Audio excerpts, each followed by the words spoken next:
So we have Bkchat Extra that is now being displayed in the far more. I don't know what's going on, but we really need to talk about Adrian's hair because I don't know what my guy is doing, but something's going wrong. The music, and so learning about racism in early popular.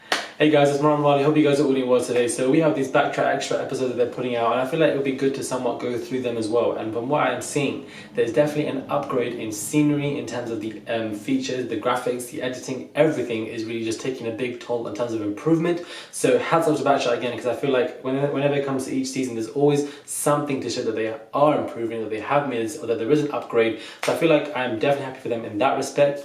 But really and truly, I don't know what's going on with Adrian's hair, because I don't know what my guy is doing, but I was scared for my life. But at the same time, I'm not here trying to hate on him. I just feel like if it was a darker shade rather than that like kind of like brown ginger, it could have fitted well from that perspective. I don't know, but that's what he wants. That's what he wants to do. No shade, no tea. But I don't know what was going on. But we have this particular episode, and I feel like this was really just his own little spin on the debate, and and hearing more of his perspective and more of his answers. And I really am glad that we actually got the particular lady on as well, because I do want to get into those two, and I feel like that's very interesting. But he goes on to saying how those particular racial slurs, such as the N-word, are perpetuated in music, and I feel like that is interesting. And I feel like I just want to talk about that, because what do you guys think? Do you feel like people should use those words? That is the only derogatory word that is used, that is normalized. The F-bomb, if you hear it in a song, it will not get played. Do you think if we said F words in Paris, that song would be played on TV, that song would be played in clubs, on radio? They wouldn't. Gay people would not have that.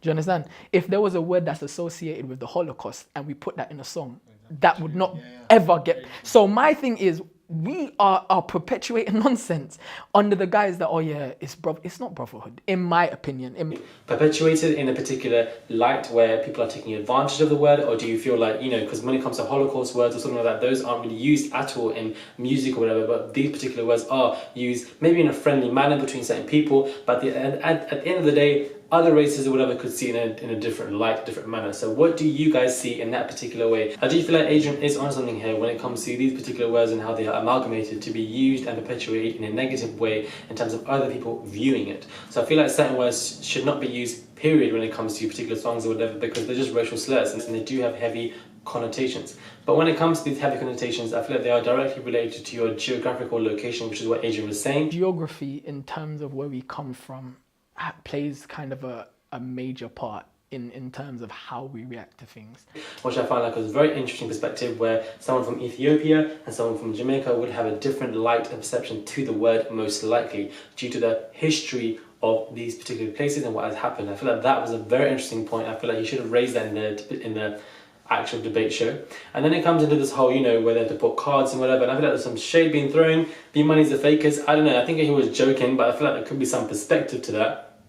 I feel like that could be some, I don't know what was going on there. Max being, Max being taken off the show, that in itself I feel like is a very important issue, because the things that he is saying can most definitely damage his life. Like, I don't actually understand.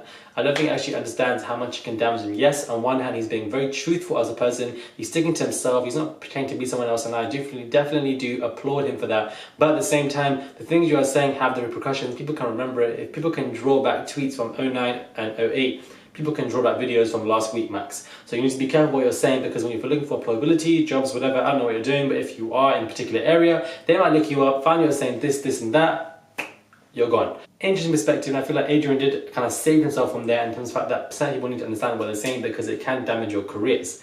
So it's interesting. Then we had this particular lady who was in this situation where, somebody called her the N-word, and she just, went a bit crazy and got a bit physical, and how it really has kind of ruined her life to an extent. At first, when it came to the DBS checks, they find out that I've got something on my DBS record, shut down. The assault, and she wanted to go into the medical field. Now she wasn't able to do that, because obviously they look at your DBS and you're gone in seconds.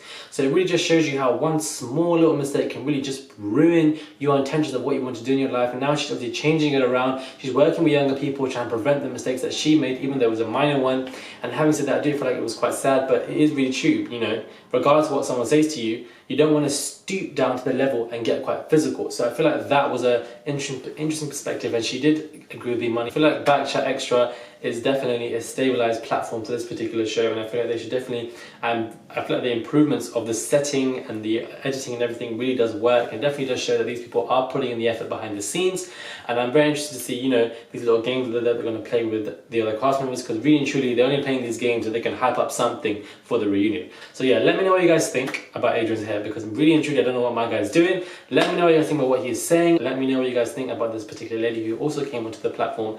And I feel like that was very interesting, and I'm glad that they have done that, most definitely, because it really has given a lot of opportunities for people to look at their actions to prevent themselves from going down the same pathway.